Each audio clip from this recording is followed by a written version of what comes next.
once again, this is a never-ending process of discovery. We're so excited about some of the things that we've been doing because a few people had come to our workshops that were in a position of leadership and research, and they witnessed people on the stage talking about stage 4 cancer going away, and they saw their pre and post measurements and their metastatic changes out of their structure, which is amazing. And so we assembled some more researchers on a team, and we started working with the universities.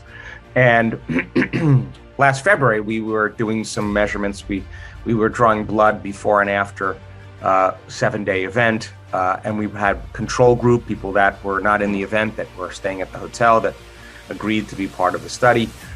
We had novice meditators, beginning meditators that had just come to the work, just learned how to do it, and then we had people that had been doing meditation for more than 6 months, and for the most part, at least 5 to 7 times a week. So we called those advanced or experienced meditators.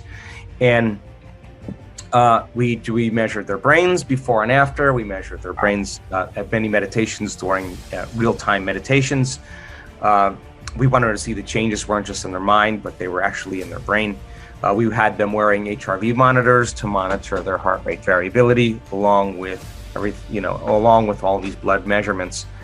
And right away after the event was over, I got a very quick call from the senior research analyst there, the senior vice chair at the department there for cellular biology, and he said, there's some really compelling things going on right away. And we were measuring over 1,000 metabolic markers on if a cell is in a state of repair and growth, or a cell is in a state of emergency or breakdown. And so we had a few people that had come that looked very sick on their cellular function at the beginning of the event. But 1 week later, there was a dramatic drop, like straight down, that you just never see. It was that significant. And so there were a few like that, but one in particular that was very, very, very significant. And turns out that this person also had a very profound mystical experience that he wrote about. And I didn't know that he was that test subject. I had read the testimonial, and it was outstanding. I knew the guy had a really transcendental experience. And so it turned out to be him, and his heart rate variability measurements showed the amplitudes were 3 times as high as normal. So he wasn't feeling just a little love. No. He was feeling a tremendous amount of love. And I didn't know this, but when in his subjective story that he sent in, it was so big it scared him. I mean, like, you have to relax into it. It's not something you just let go into. It was that big for him. Yeah. So, and then he had some really substantial brain changes. And so we decided to take a very close look at him. And then we started thinking about looking at the National Institutes of Health in the United States was deciding to put a lot of money towards the funding for COVID, but they wanted to see if there were any mind-body factors that could be isolated. So we saw the grant advertisement, and we thought we would write a grant to see if we could find, with the induction of any harvestable factors from the result of meditation, contemplative practices, or self-regulation for the treatment and management and prevention of COVID-19, SARS-CoV-2. So we started writing this grant, and then the very last day of the grant, we thought, my goodness, why don't we take a pseudovirus that's exact same shape as the SARS-CoV virus, put a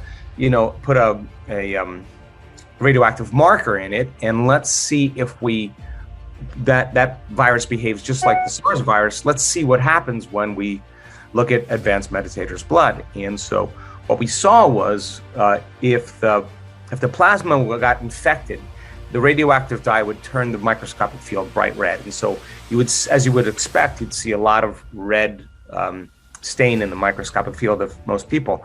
But at the end of the week long, there was very, very hardly any red in the microscopic field, which meant that there was a viral resistance to the SARS virus. the pseudovirus, and that on some level the plasma was not taking the viral load. So we started studying the electron microscopes, and we saw that control groups had the virus in the cell. The novice meditators had some virus outside the cell, some inside the cell. But the experienced meditators, you could see the virus outside the cell. It just wouldn't let the SARS in. So but when we heated it, what happened was the plasma got infected. So now we know it's a protein, because proteins break down with temperature.